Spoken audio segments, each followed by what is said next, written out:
স্বাধীনতার এত বছর পর কোশ্চেন তোলা হচ্ছে, আমাদের নতুন করে সবাইকে প্রমাণ দিতে হচ্ছে আমরা দেশের নাগরিক কিনা। যারা ভাবছে আজকে ক্ষমতায় আছে কাল থাকবে না, তোমরা 29-এ কোনোভাবেই আসবে না, তার আগেও তোমার গভর্নমেন্ট পড়ে যেতে পারে। Proud to say that Bengal always fight for the democracy, the secularism, the unity in diversity of our country. যে জয় হিন্দ বলা যাবে না সংসদে, বন্দে মাতরম বলা যাবে না। বন্দে মাতরম তো ন্যাশনাল সং, আমাদের সবার স্লোগান তো বন্দে মাতরম।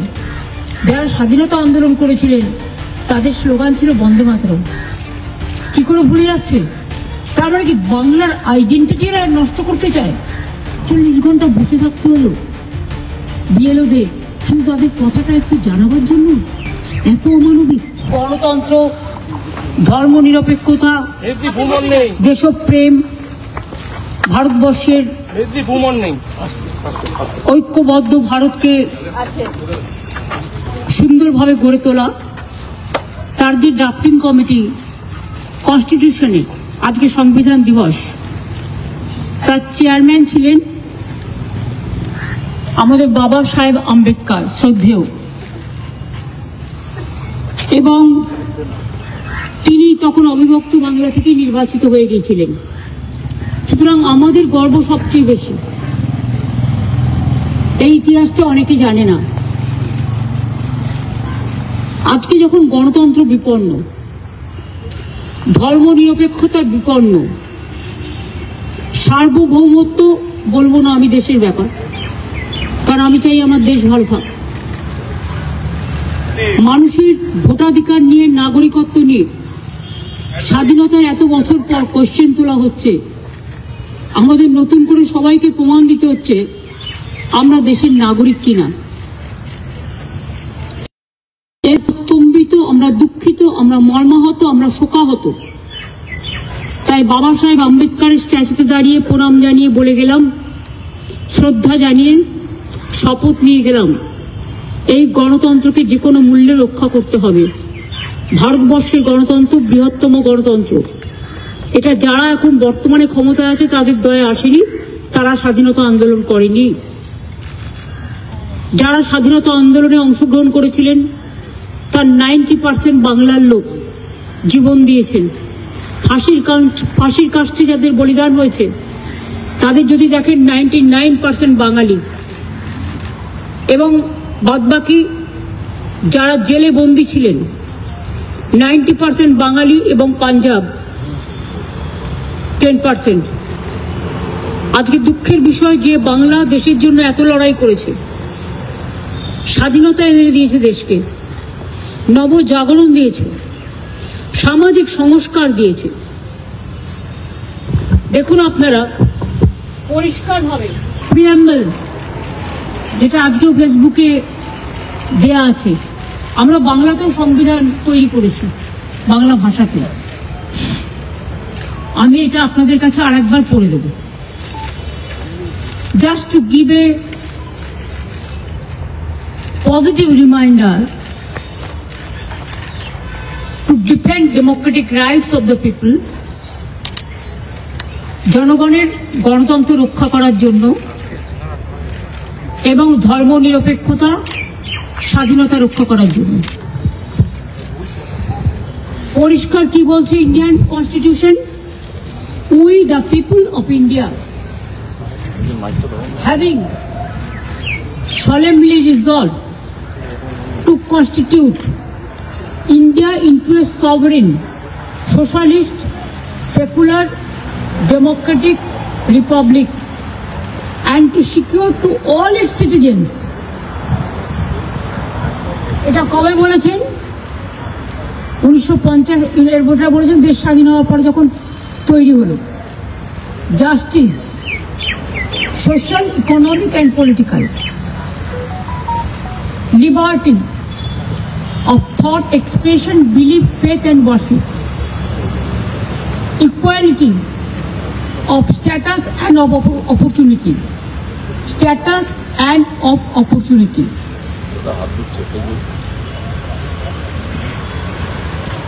and to promote among them all fraternity, assuring the dignity of the individual and the unity and integrity of the nation.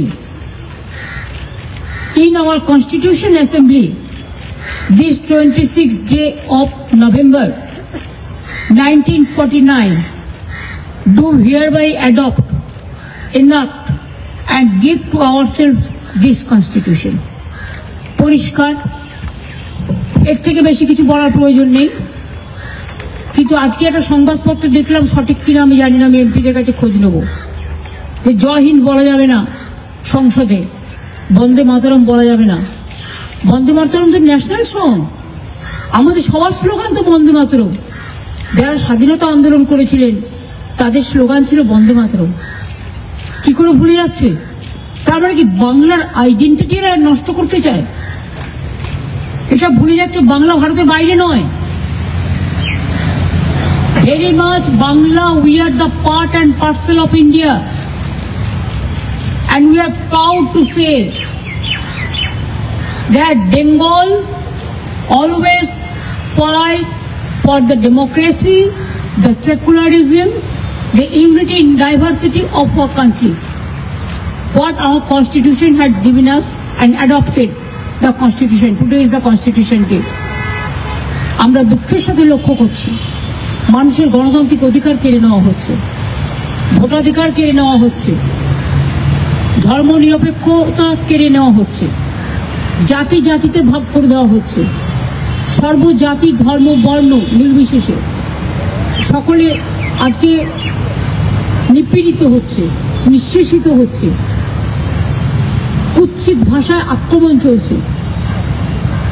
সে তপশিলি হোক, দলিত হোক, আদিবাসী হোক, সংখ্যালঘু হোক, সাধারণ হিন্দু ভোটার হোক, যারা মেয়েরা মারা গিয়েছেন তাদের মধ্যে দেখে রাখবেন, আজকেও কালকেও মারা গেছে, ম্যাক্সিমাম কিন্তু হিন্দু আছে। আসামের ক্ষেত্রেও যাওয়া হয়েছিল। এটা হিন্দু মুসলমানের ব্যাপার নয়, এটা নাগরিকত্বের ব্যাপার। আমরা সবাই এক, এটা মাথায় রাখতে হবে। এবং যেভাবে গণতন্ত্রকে ধুল্য লুণ্ঠিত করা হচ্ছে, নাগরিক অধিকারকে নিয়ে সবাইকে আজকে জীবন মৃত্যু পায়ের মৃত্যু করে দাঁড় করিয়ে দিয়েছে। কালকে আমার কয়েকজন যারা ঢাক বাজাচ্ছিলেন তারা কাঁদছিল যখন মিছিল শেষ হয়ে গেছে। তখন আপনারা হয়তো অনেকে দূরে ছিলেন, গাড়িতে ছিলেন, হাউমাউ করে কাঁদছে, বলছে মা বাঁচান।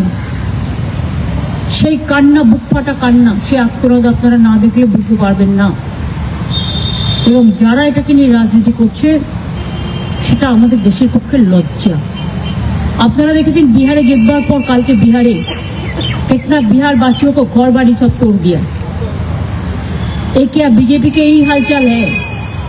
चुनाव का पहले 10,000, चुनाव का बाद में पूरा लूट लो, झूठा लूट, यही चल रहा है देश में।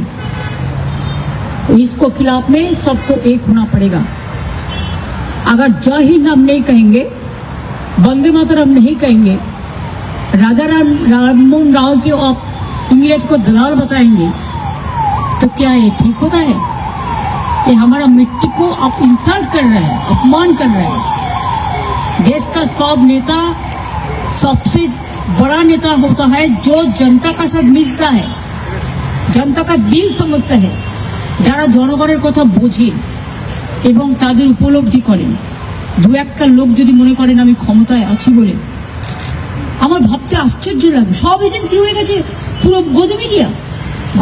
আমি তো সাংবাদিকদের দোষ দিই না, তাদের কোনো দোষ নেই। আপনাদের এআইআইকে তো ফিট করে দেয়, যা বলে যায় তাই ব্রিফিং করে দেয়। আমি বলছি না আপনারা সাংবাদিকরা খারাপ, আপনাদের মালিকরা নিজেরা বিকিয়ে গেছে, তাদের আমি দোষ দিই না। কারণ তাদের সিবিআই, ইনকাম ট্যাক্স, ইডি সব ভয় দেখে। এত ভয় পান কেন? আমাদের 400 নোটিশ পাঠিয়েছি। জাস্ট ইলেকশনের এসআইআর শুরু হয়েছে। আর বাবু মহাশয়েরা, ভালো ভাষায় বলছি, আপনারা একটা কাজ করুন, আপনারা 4 কোটি নোটিশ পাঠান, তবু আমরা লড়ে নেব।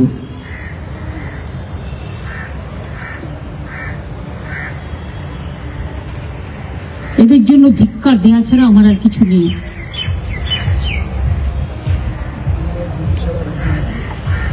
দেশের এই অবস্থা,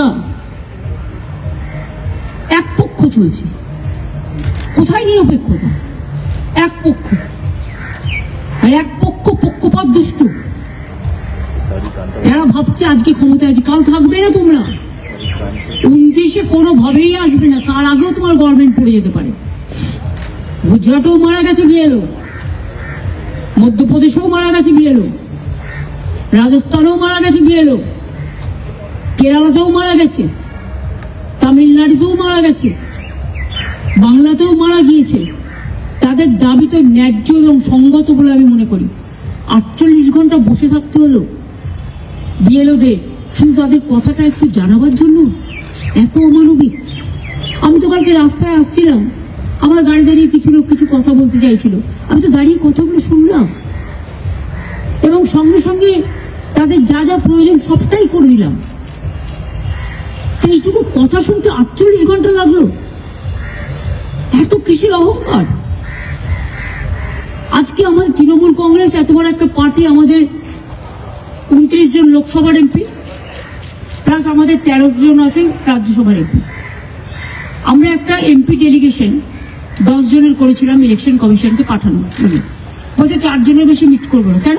একটা পার্টি ঠিক করবে তারা কজনকে পাঠাবে না পাঠাবে। এটা তো উইথ অফিসিয়াল অ্যাপয়েন্টমেন্ট যেতে চাইছে, সেখানেও কোয়েশ্চেন। কালকে 3 জনকে লাস্ট অব্দি, 1 জনকে ডেকেছে, তারপরে পুলিশ রিকোয়েস্ট করায় 2 জনকে ডেকেছে। আরে 48 ঘন্টা তাদের বসে থাকতে হলো শুধু একটু কথা বলবে বলে? তা মানুষ তার অভিযোগ জানাবে না? বিএলওরা আজকে মারা যাচ্ছে, বিএলওদের আজকে তারা তাদের সার্ভার কাজ করছে না, আপলোড করতে পারছে না, কোনো প্ল্যান উপায়ে কিছু হয়নি। আমরা বলছি তো 3 বছর সময় নিয়ে করো, আমাদের কোনো আপত্তি নেই।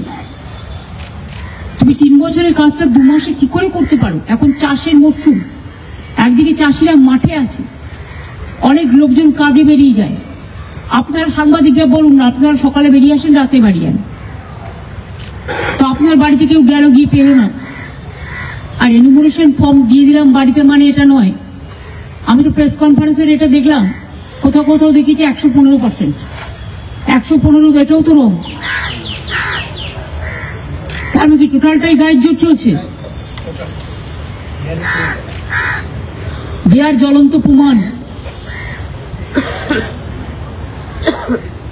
কাজে আজকের এই দিনে, পবিত্র দিবসে, আমরা আম্বেদকরের কনস্টিটিউশনটাকে মেনে নিয়ে চলবো, বুকে নিয়ে চলবো এবং মাথায় নিয়ে চলবো। আমাদের যা গাইডেন্স দিয়ে গেছে আমাদের স্বাধীনতা আন্দোলনের মহান নেতৃত্ব, যারা দেশ গড়েছেন, ভারতবর্ষকে স্বাধীন করেছে, আমরা তাদের গাইডেন্স মতো চলবো। আমরা বিজেপির গাইডলাইন্স মতো চলবো না, এটা খুব পরিষ্কার। আমি এটুকু বলে গেলাম।